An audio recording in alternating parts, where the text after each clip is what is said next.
Hey, what's going on, guys? It's Will. Hopefully, you're having an amazing day today. So, in the background, you can see that we're actually remodeling the kitchen. Just thought I would share with you guys a little bit of lessons here. Thought it would be motivating to have the uh, kitchen that we're remodeling in the background so that over the next few videos, it just gets done throughout the next video. So, we're going to jump in here. We're going to be breaking down some stocks for the closeout of this week.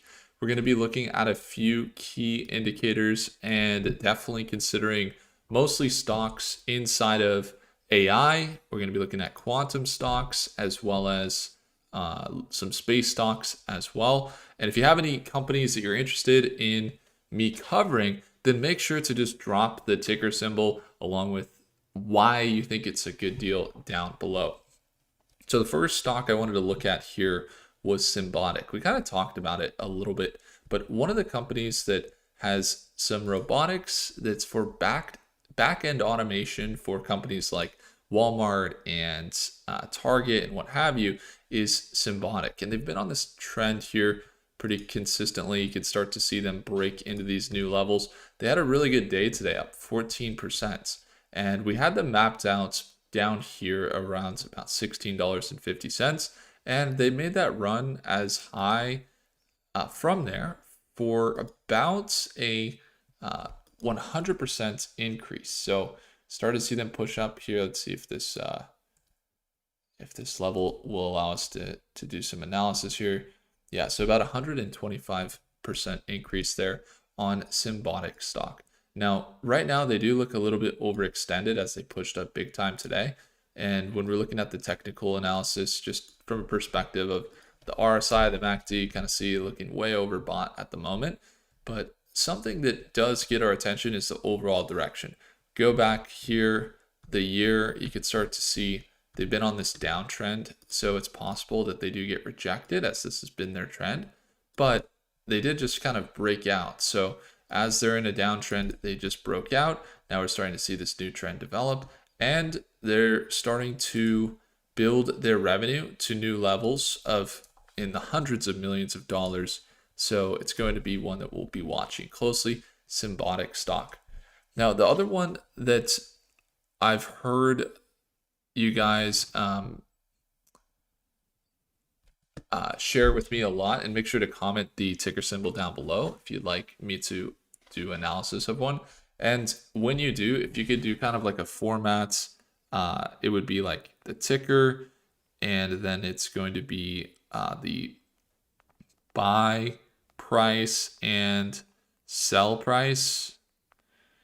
And then if there's any specific catalysts that you have, then go ahead and leave it there as well. And I just kind of commented just a little bit of a format there for you to follow if you're curious about a certain stock that you want me to go over in this live stream. So one of the things that has led to my success in investing, I think, is focusing on, even if it's a short-term trade, companies that are already showing signs of growth and signaling growth intrinsically, not just in the chart. But in this video, we're going to be focused fairly exclusively on the charts, as I don't have a lot of time, but I'd love to do some short breakdowns of some stocks. So again, ticker symbol format is there. If you have some stocks you want me to take a look at, go ahead and comment them down below. Be more than happy to take a look. Hopefully you guys are having a good night, and let's continue and hopefully enjoy. We're going to jump into definitely some quantum companies. So today we saw some moves that were pretty bullish there on IonQ after a sell-off. So IonQ has been one we've covered for a little bit here, started covering it back here in about $7 a share in October. It's one of the stocks that has recovered to previous highs, and we've seen it make its move back up into these levels. There's a resistance at about $50, and there's this rising support level here and kind of a rising resistance with the exception of that overextension. And it's possible that it does continue to sell down.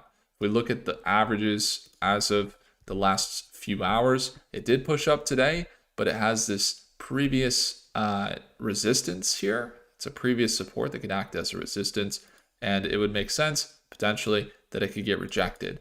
I like the overall direction as it's recently pulled back.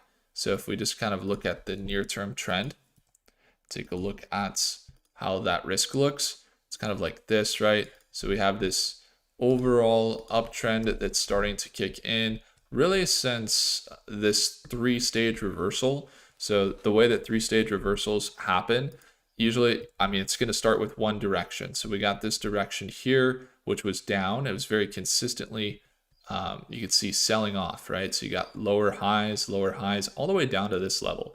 Then you have lower lows as well. You can see just like a very consistent trend, and it started basically February and sold off all the way into March here, and then it broke out. And this is a classic 3-stage reversal.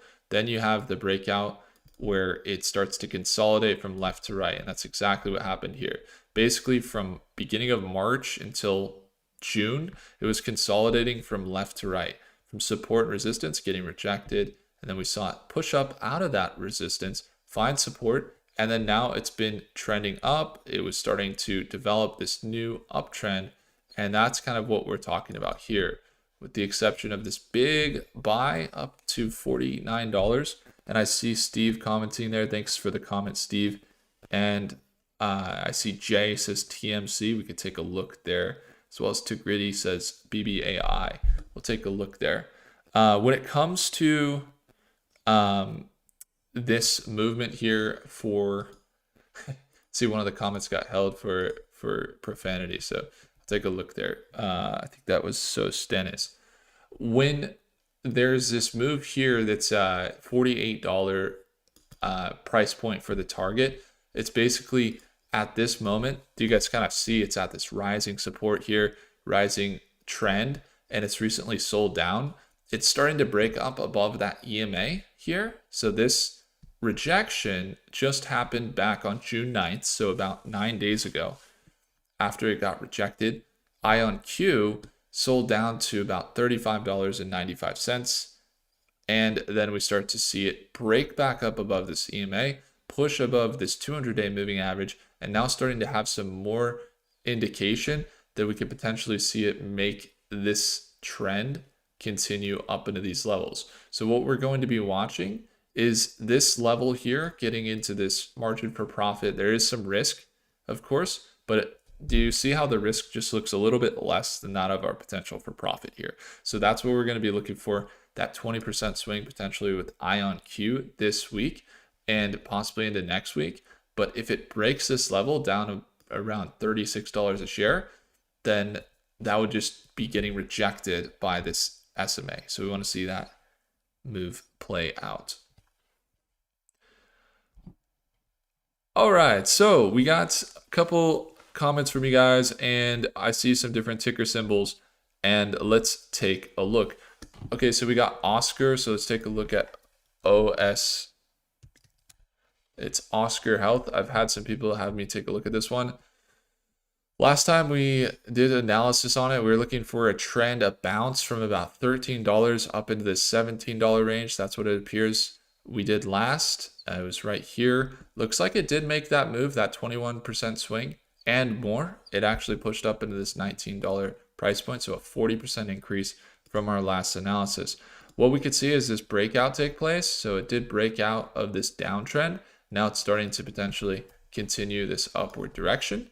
And it's a pretty good indication now. We're starting to see it kind of get into some higher highs. And the overall trend with Oscar, we did see it just push up recently. I could imagine that with the technical side of things, a couple things to watch. On the overall trend, it's at this kind of resistance level up here around $19.20. And also, if you guys look at this resistance here, you got this level at about $18.50. That it's been a consistent resistance since February. So February 2024, all the way through 2024, and then it just recently reached that level. So it does have some resistance there. It was up 20% today, which is huge. So it looks overextended, so most likely wouldn't be buying it. It's just not really a good deal on a shorter term trade that would make sense as an investment. When you look at the potential for Oscar Health, you could look at, yes, let's take a look. Let's take a look at the stock and we'll see what it looks like.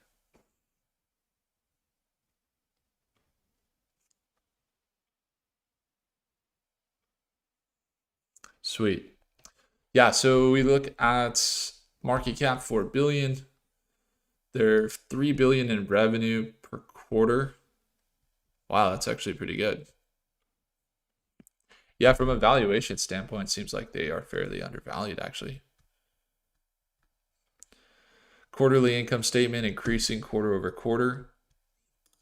Balance sheet definitely looks like total liabilities are doing they're up a little bit, but total assets at an all-time high there. If you guys are wondering, yeah, about the kitchen in the background, I thought I would switch up the look there. So you got Aldrich says BBAI. We can take a look. So overall with Oscar Health, looks like they're a little overextended on the near term, but financials looks pretty good. So if they're going to go with the bullish trend, we see them break out of this level, at which they just kind of broke out to this resistance. The next kind of target is that previous resistance at $24 a share. And I would watch this key level around 1750, somewhere in here, this consolidation, for it to get, if it breaks below that, that could be some bearish momentum. But overall, it looks like it's got some bullish momentum. It's definitely overbought at the moment, and a 20% swing today could indicate some moves tomorrow that would not be most likely positive, but we'll just see how it plays out. Yeah, that's a good point there, though. Good one. So Stennis says, he says, info is great. I'm not hating on you, but the direction Cooler is heading. Got it. Okay. Yeah, I mean, when it comes down to Cooler, I didn't feel like you were hating me at all. Yeah, I mean, it's kind of tough, right? Because sometimes there will be sentiment around a stock that's like positive, and then what happens is, a company does something, and the narrative changes. We'll do some research on the company. We'll share the research, and it will indicate that they're not doing good anymore. And some people don't watch the video where we share that they're not doing good anymore. A couple weeks go by. Next thing they look and they're like, Will, you're shorting Cooler. What happened? Yeah, I mean, if you were watching the videos consistently, you would have seen the progression probably throughout the weeks, and then transitioning to then shorting the company.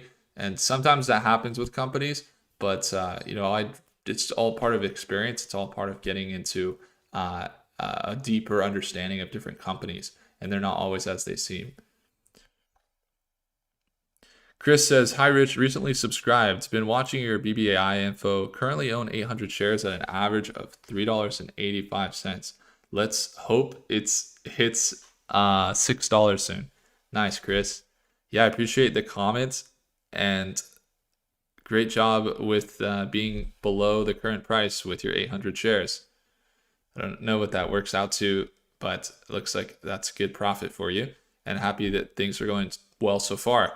I would be eager to know what urged you to get into BBAI. Aldrich says BBAI is going good. Yeah, awesome. Clip says, what are some buys that you have right now?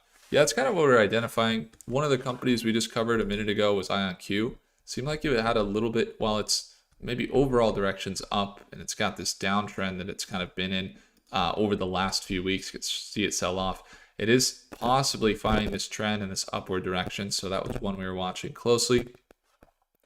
When it comes to Lusty Steve says, I recommend TMC. When it was $1 a couple months ago, Steve says it looked like a pretty cool company. Yeah, I guess it was it just $1? That's crazy. What is it at right now? It's at $6. Yeah, okay. So people have definitely shared this stock with me. We've definitely looked at this stock a few times. Yeah, I mean, it's at an all-time high now. It's so high right now. It seems like it's just really overextended. I don't know what's causing the direction, but if you have some information about the catalyst for why it's just surging straight up, I'd appreciate it. I can take a look at it as well. TMC, but I think it's a mining company. Yeah, it's a mining company. Did they have any news that came out today or something? Looks like they did, possibly. Stock turbulence, skyrocketing, $85 million bets. Hold on. What is the market cap on this company? 2.4 billion? Yeah, it's still actually pretty large. Interesting. Yeah, it's not really a terrible value. I mean, what are their financials like? Let's see. Oh no. Oh no. Hold on. Oh no. I don't know. They look really, really overvalued. Do you see that? Total assets 63 million. That's it. Oh. Do you see how they're 63 million in assets, but they have a 2.44 billion-dollar market cap? That's just something to watch closely. I would be a little skeptical, but let me know what you think. And then we got Rolo says, awesome work. Keep doing what you do. Hey, I appreciate that. Thanks so much. I'm glad that you're getting value. Yeah, if you guys have any questions, more than happy to answer any questions that you have. Any companies that you think are the most undervalued right now? Yeah, there's a lot of companies that I think are undervalued. Some of the notable ones that I have in my portfolio are definitely AMD stock. AMD stock has been one we've traded really consistently. It's been on this very consistent uptrend, actually, almost holding to a T. I think it was AMDL that we traded earlier. Yeah, we made this trade earlier this week and I'm sharing with you a short-term position. We trade the short term, but also we buy stocks to make money in 5 years, 10 years, on like 50 years as well. AMD stock makes the microchips for companies that are in AI. So microchips are pretty commonly used from most companies. If you look at AMD and you look at some of their moves, let's just search them up. They recently acquired a software company that helps with them compete with companies like OpenAI. They also have some financials that have been doubling. They're making more revenue every quarter, more money every year. So they're doing well with their income. When it comes to their chart has been very consistently uptrending, and we see it have this very consistent pattern. That's why we have traded it on the short term as well. So I add to my long-term positions on the main AMD stock. But when it comes to the shorter term volatility, like when we get a very nice trend that we can trade, we go over to AMDL because the volatility, if it's 1% up on AMD, is 2% on AMDL. So it goes up 2%. So that's why we trade AMDL. And you can see that it is up about 17% since that trade. Those are the trades we go for. But anytime companies partner with Starlink, they're providing microchips for Intel, or they're powering data centers and AI, those are the companies that I think are going to grow a lot. And we've seen just AMD just continually sell off despite growing their revenues, making more money. And so for that reason, I see them as a very valuable company. I think that they're going to make this move. I think it's quite inevitable that we see AMD go like this, make an 80% recovery in the future. I don't know that it's going to be that 4-month time period. It might be less, it might be more. But when AMD runs, it runs fast. And so we've started to see it make this run. It's been very consistent in its recovery, and it's just approaching that 200-day moving average where it would continue up. So to answer your question, one of the top picks is AMD. We got Rocket Lab. We like the quantum companies as well, like Rigetti and definitely IonQ. There's been slight differentiations in our sentiment in the quantum space. I'm not bullish on all quantum companies. Some of the companies that I haven't been bullish on for the last week or two is QBTS. In fact, I got some puts on QBTS. And the reason is I think that their valuation is not congruent with the value that they're providing. I think that they are providing not as much value as they're making in that last quarter. So that's why we see them there.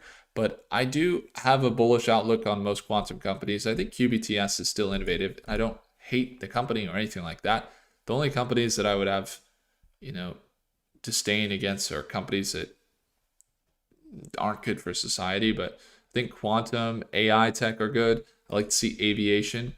Most companies in space tech are very good looks, especially Black Sky. There's some funny thumbnails that my team member uh, in Stockmate has been making. This hilarious thumbnail. Isn't this so funny? He like made a thumbnail. I have to actually go to the I have to actually go to the place because like he's made so many funny thumbnails. Anyway, I'm getting distracted. Um so APLD, let's take a look. APLD is one of the ones we want to watch. So looks like last time we were looking at APLD, we called this top on APLD perfectly. Wow. Look at that. So we made a video about APLD saying it was up there. We were expecting a sell-off, and wow, it sold off like perfectly down to exactly where we said. Just tremendous. But what we were looking at with APLD is they recently signed like a $7 billion contract. They build data centers, which is a really great industry to be in. They were right at this resistance that we kind of pointed out. That's part of why I was thinking they were overextended. But they have a hyper bull case on their hands because they just signed like an $8 billion contract. So something like that. So they have this previous resistance at $10. Pretty strong resistance level right here and right here. And that's where they're nearing. So the hyper bull case would be starting to have more of a consistent trend. I would imagine that they're going to find support here, potentially make this move up into this 43% increase somewhere back into those levels. Just going to take some time and we'll have to see. Right now, it's selling off aggressively and I wouldn't touch it. Like, you don't want to buy into a company that's just selling off. You want to look for overall uptrends. And as of now, even though it's right at that support, maybe bouncing a little bit, it kind of looks like a nice bounce potentially. If we start to see it push up above this EMA, get that push above that $10.80 price range, then that could potentially be a good trade. We'll watch it tomorrow in our market live session. If you guys ever want to watch me trade live or get access to cutting edge analysis on space, quantum, or AI stocks, it's the second link down below. And I would encourage you guys to simply take a look there. We've got a few more here to do some analysis on. Antoine Strader says, can you take a look at IPA? Let's take a look at it. IPA, it's an antibodies company and it's $1 a share. So let me just start with the analysis of their financials. The market cap is 46 million. So it's really small market cap. You got to be careful investing in companies like that just because of the caution that is needed when investing in companies that are so small. It's a small company, but revenue 6 million, net income negative 21 million. Looks like quarterly they've had some net loss. Annually, they've seen increased net income losses. When we look at the balance sheet, see that quarterly kind of decreasing in their total assets as their liabilities have also kind of decreased as well. If you look at the annuals, they've been volatile, but overall they've been declining since 2022. Total assets dropping by about 30%, or actually about 22% year over year. So that in combination with their liabilities going up by 30% doesn't really lead me to believe that they could be a company that I would invest in. So I don't know about the news or catalysts or why you're looking at the company, but that's just something to consider. You also see them kind of at this high. It actually more appears to be like a pump and dump. It seems like they're being manipulated. Stock's been super manipulated in the past. So you can see it has gone up to about $33 at one point and it's sold down very low to 27 cents. That is a pump and dump if I've ever seen one. So just be careful. I don't know all the details of the company, but I wouldn't choose to invest in it as of now. When it comes to QSI, that's the next one we got here. Lusty Steve says, yeah, garbage financials, why sold it back, mining without creating a big hole in the earth. Seems like a great idea. I like that. That's funny. QSI from Onyekwer. Yeah, QSI is one I haven't covered at all. I think they're a pump and dump as well. It's funny, we covered all the quantum stocks back here in November. And I remember I would get texts from friends or people that I trade with, and they would say, Will, you got to look at QSI because you're covering the quantum stocks. We'd go to the quantum conferences. We were meeting IBM. We're meeting, all the company. Got to meet IonQ, Microsoft executives. We were in it, but people kept saying, Will, cover QSI. It only took me a little bit of time to really I only did one video on them. And the one video I did, it was kind of a similar situation to that stock that I just went over a second ago. I could look at this chart right now, but that looks like a sell-off big time with different pumps that have happened of about 170%. In this case, we saw a pump down from here to about 845%. So these are pumps, you just got to be careful. But then you take a look, and this is why so many people lose money. They look at it and they say, wow, look at the market cap, it's so low. Just because it's a low price doesn't necessarily mean that it's a good deal. We take a look at their growth. You look at the annual growth on their annuals, and you say, wow, 182% year over year growth. That's amazing. But the problem is it's only like 100K or something, or $1 million. Look at their balance sheet. They've had decreasing assets year over year, decreasing assets and increasing liabilities. So there's no reason financially that this stock would be a company to watch. Protein sequencing breakthrough, I understand that is something to look at, right? Because the number one thing that quantum computers are known to be able to do is to be able to bind protein peptides and be able to identify how they bind so that they can find different cures for diseases and ultimately come out with new vaccines and things like that. But when I look at quantum or QSI or what have you, I remember doing some development, and it was they weren't really a quantum company, but they called themselves quantum, but they say they're doing sequencing, but they're not using a quantum computer to do it. But then when I looked at their financials, they were garbage, and that's what led us to not do any videos on them. So that's why I don't cover them. Now, if there's more information you have, definitely let me know. One rule of thumb as well is we look for a $100 million company. It's kind of changing with AI because companies are becoming more and more efficient, but they got a pretty low number of employees, just 149, for the type of valuations that they've had. So that's another reason why I wouldn't touch them. But that's kind of the breakdown for QSI. And thanks so much for sharing it, as others can kind of get a look at what's up with that company. Now, when it comes to Stuart, he says, so if AMD will potentially 80%, is it worth holding a long position in AMDL? Well, if it 80%, then it's going to, there's more margins for error in the shorter term, right? So it just means that if you have a shorter term trade, you want to have a plan so you can manage risk.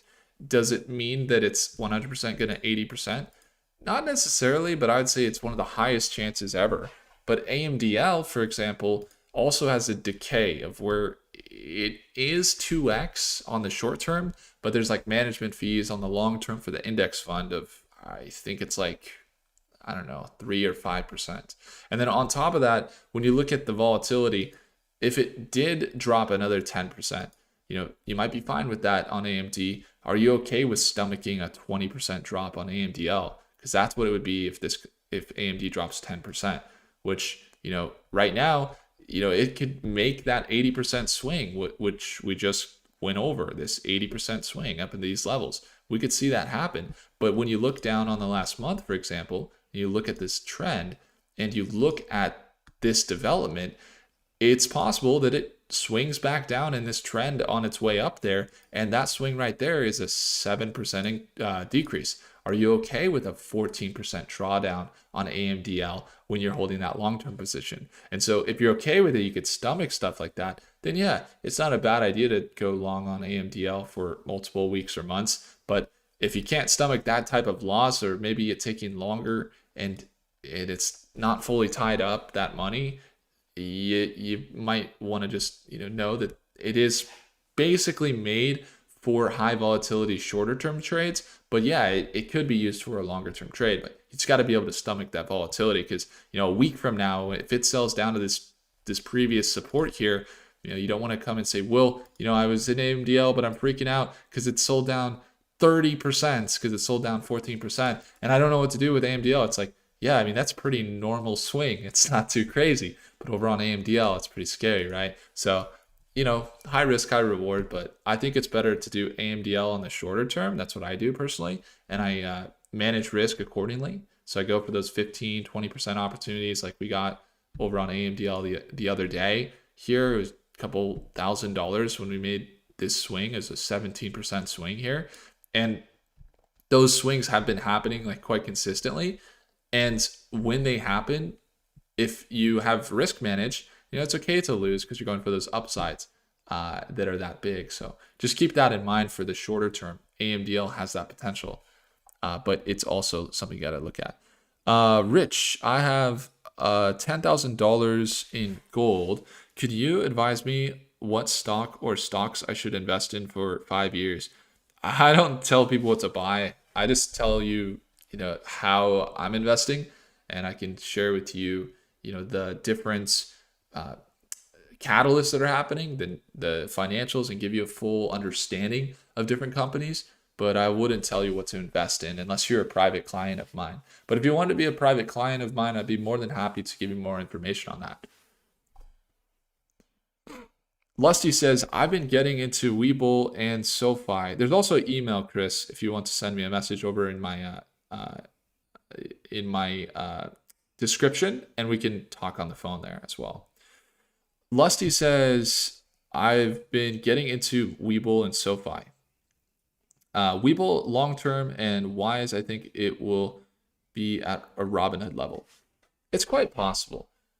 I don't know if Webull will catch Robinhood.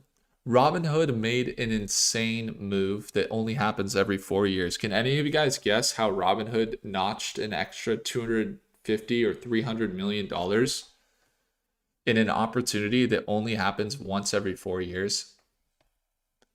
Ding, ding, ding, ding, ding. Anybody? Comments?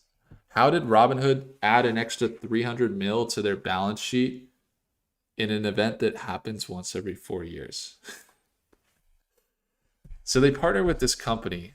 It's called Kalshi, and Webull partnered with them as well just recently. So it puts Webull an example at an advantage. But Robinhood, I ran the math. They ran this thing where you could bet on which president was going to win in the U.S. election, and they notched an extra 300 million or something like that by running that. It was crazy. I was doing the math on it. It was absolutely insane. So I think that gave them a really big boost on their financials and a lot of momentum.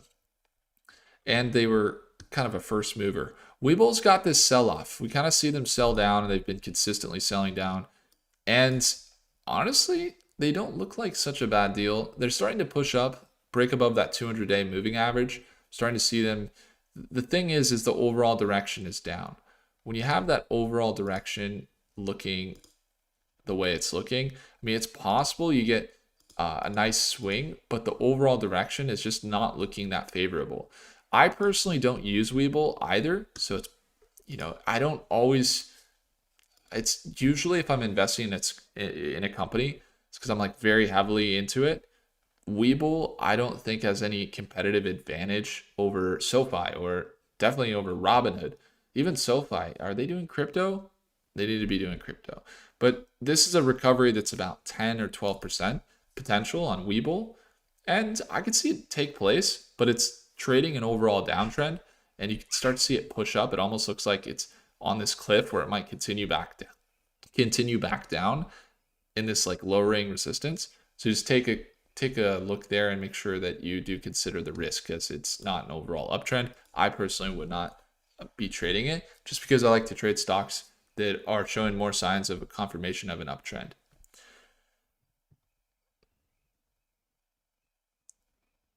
Nice. Yeah, good one. All right, so we also got UNH. We could take a look at that. It looks like Saver says, can you take a look at UNH? United Healthcare? Yeah. So United Healthcare definitely is one that has consistently grown over the last 10, 15 years, started to see them sell off big as of recently. I think part of it was it the CEO getting assassinated. I don't know what it was, but something happened where they really sold off recently. They plummeted 40%. And the reason for the sell-off plummeting can point to Donald Trump's new tariff policies as the culprit. United Health's 40% decline can be traced to a number of different hiccups, but perhaps ironically, tariff rhetoric hasn't made a direct impact on the company. Okay. Management surprised investors when the company reduced earnings guidance, so they're expecting to make less money. And honestly, like, United Healthcare is not a bad play, but when you look at the swing down, I mean, yes, it could be this move here, but you also have this resistance level. The resistance could act as a support there. You already started to see it. This is the previous resistance at about $300. Start to see it sell down. You know, I don't normally trade healthcare stocks. I guess the only indirect exposure is long-term through S&P 500.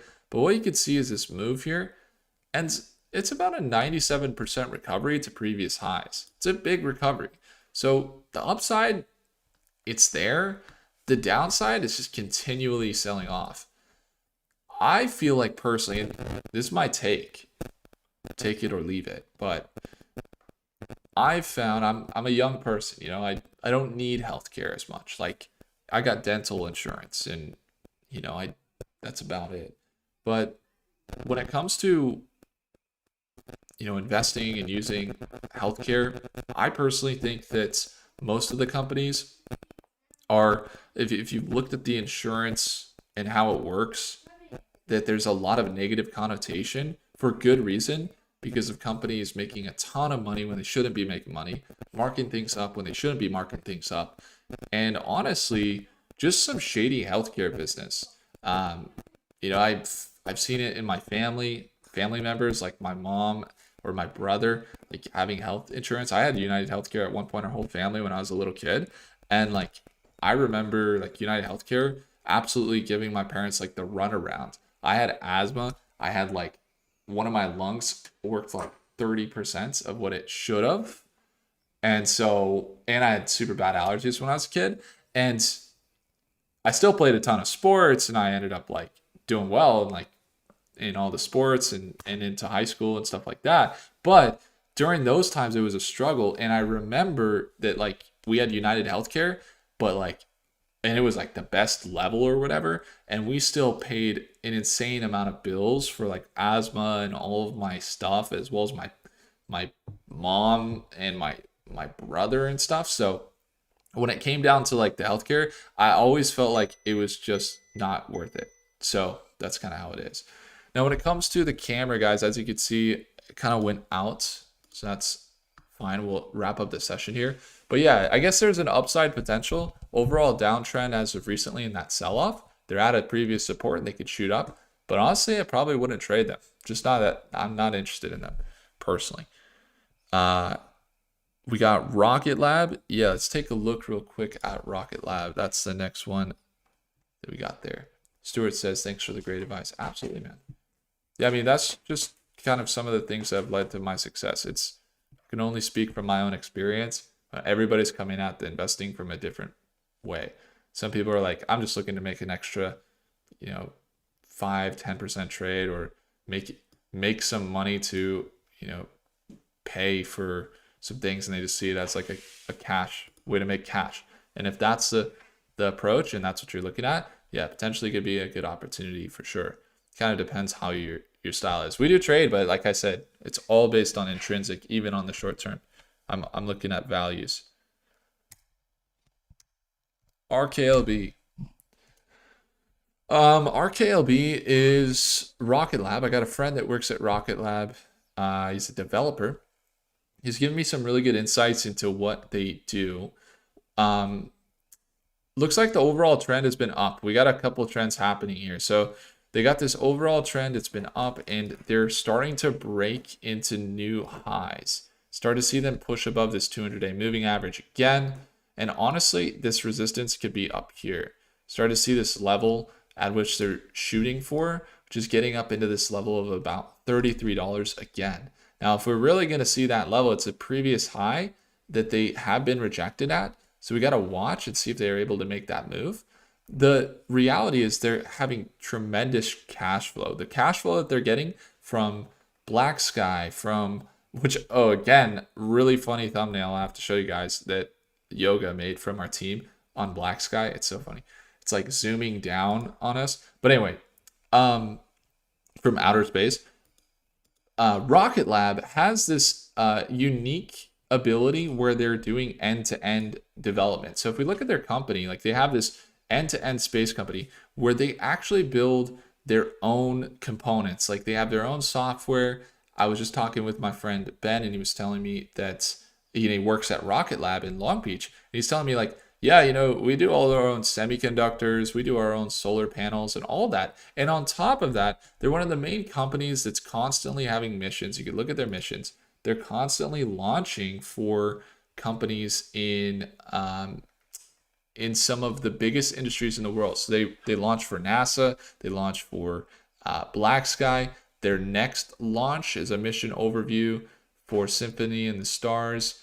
They have a ton of different satellite companies that they launch for to put their satellites into space.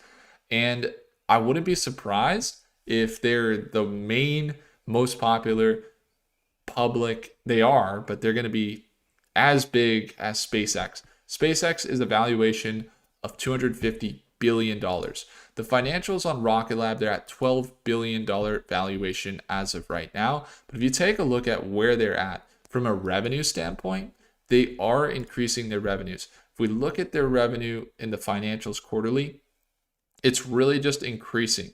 And what does that mean? If you look annual, let's look at their income annual. Do you see this drastic, just exponential growth of their revenue year over year?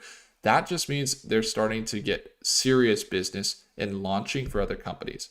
On top of that, they got their this Morgan Stanley, they got BlackRock, JP Morgan Chase, and Vanguard. So more increased positions than decreased positions. So institutional interest there is pretty strong. So I would keep a close eye on them. Short term, there's that move up into that $32, $33 range. And I could see that as potentially a good move that we could trade this week. I actually do like Rocket Lab as one of our top space companies that we'll be watching closely as they have this move here, about a 20% swing. Now, we got to watch this level here as a previous resistance that could act as a support as well. You got this consolidation there that we could see potentially a bounce, but as they're holding above this EMA, we'll look for a retest down at market open into this range at around $27.20, $27.50, and look for a potential buy there, validation of that support, maybe even the EMA, and start to see that trend continue before getting in. So we'll be watching that closely at market open tomorrow. And we also got Chris says, cheers. Yeah, awesome, Chris. Hey guys, I appreciate you all. Thanks so much for tuning in. I know there's some more ticker symbols there, and I would love to work on those. Symbotic, Michael says, we actually covered Symbotic right at the beginning of the video. So if you want to go back, check it out. It was the first stock I covered, and you can take a look at the beginning of the video. And for those of you guys that want to join us in the live session tomorrow, second link in the description. Thanks so much for watching, guys. If I earned a thumbs up, smash that like button. I appreciate you all. Have a great rest of your Wednesday.